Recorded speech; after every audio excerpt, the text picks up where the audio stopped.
One of the most important things along the way of the spirit warrior is being consciously and intentionally aware of valuable knowledge, no matter the source.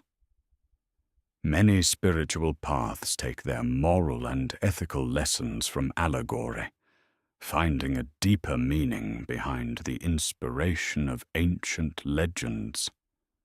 We all grow from these great tales from all over the world: Greece, Britain, Norse, African, Egyptian, and many others.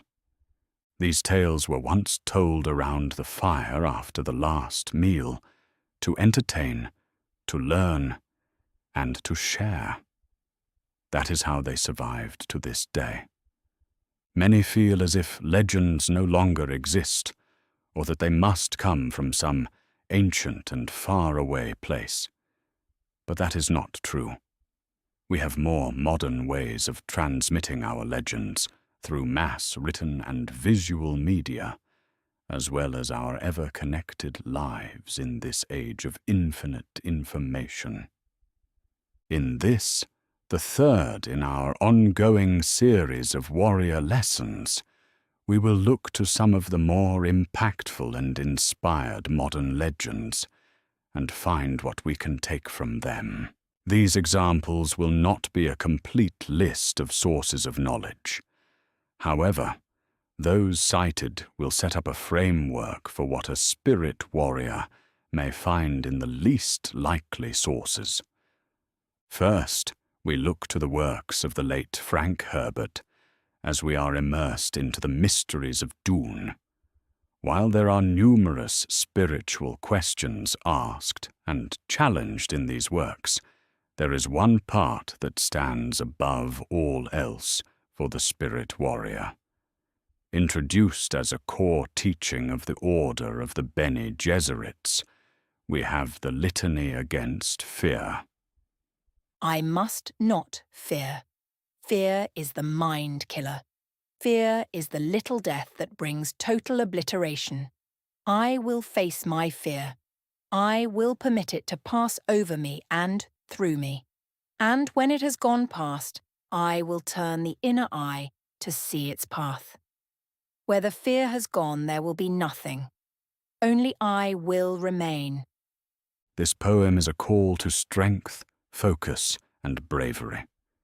It is a powerful tool to be used both as a meditative exercise and as an active reminder.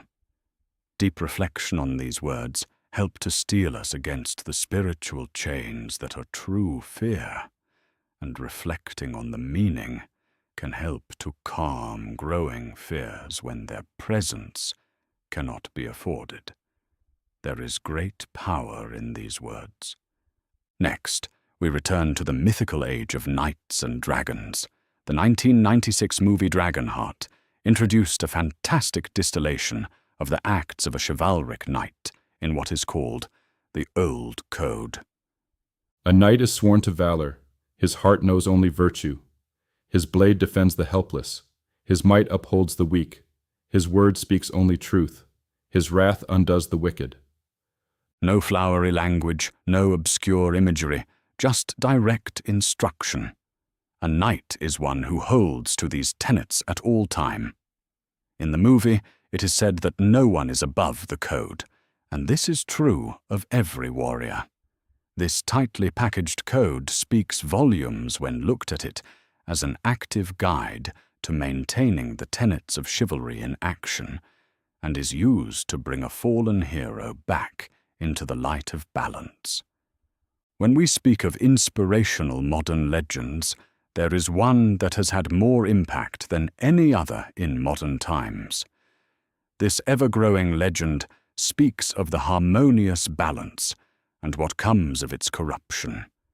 It tells of fallen heroes and the coming of a new generation to carry the flame into the darkness. This legend is that of the multimedia epic that is Star Wars. There are thousands of characters and thousands of lessons within this one modern legend, but none more impactful than that of the Jedi. The Jedi live by a collection of tenets called the Jedi Code, which, while not seen in the main movies, is very present in the expanded works. There is no emotion, there is peace, there is no ignorance, there is knowledge, there is no passion, there is serenity, there is no chaos, there is harmony, there is no death, there is the Force. This poem can become a study point for a lifetime of personal reflection. The wording is elegant, but cryptic. It speaks of things not existing that, in fact, do. Emotions are absolutely real. Ignorance is eternal, because we cannot ever learn everything. Passions run away with people every day. Chaos is more and more common with each revolution around the sun. Death is a part of life. Where this code gains its true benefit is when we look to it as instruction, rather than information.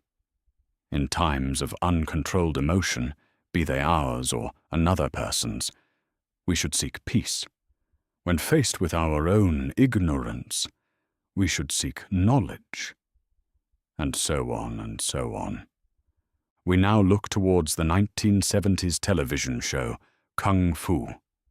Master Kon taught a young Caine how a Shaolin monk, who is meant to see all life as sacred, comes to terms with training in the violence of the martial arts. Avoid rather than check. Check rather than hurt. Hurt rather than maim. Maim rather than kill. For all life is precious, nor can any be replaced. This simple instruction shows us that, as spirit warriors, we must keep ourselves balanced between the warrior and the spiritualist.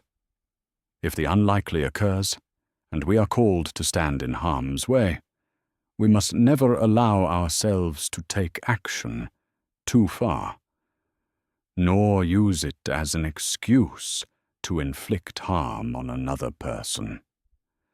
We know that all life is a spark of the universal force taken form, but each of those sparks are also free to act however they like, and we may have to stand against them.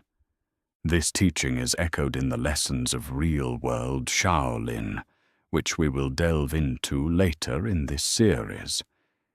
Even if we never find benefit in any other modern legend, these teachings can plant a seed, and with the proper care, that seed can grow into a mighty tree. The spirit warrior is that tree, and that tree will stand against any wind, any storm, and any assault until it one day falls and returns to the dirt. Like and share this video if the words ring true in your soul, and subscribe to the channel to continue on the way of the spirit warrior. Trust the flow of the universal force, and it will never lead you astray.